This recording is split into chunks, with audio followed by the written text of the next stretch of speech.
Hele seneli. Eme yurtıştık bilirsin. Eme khosar berder ve bavêjin ki xarabı ki evlendadık. Ana me du qordaniye de qor sıra. Her gayra mi bilim bike tamam. Ka avli bira Meryem'e xuba bişe. Jetu Hasan. Tamam.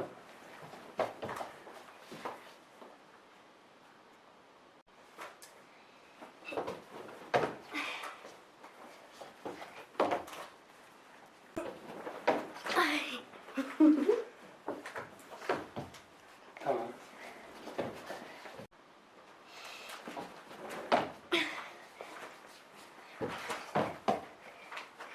Hasan niye gerek yaramız ya böyle tişfine.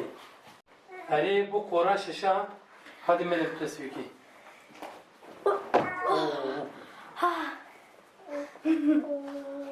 Na. Hasan. Vane bu gayet okusana babi. Va öyle tişek hadi. Hadi Meryem.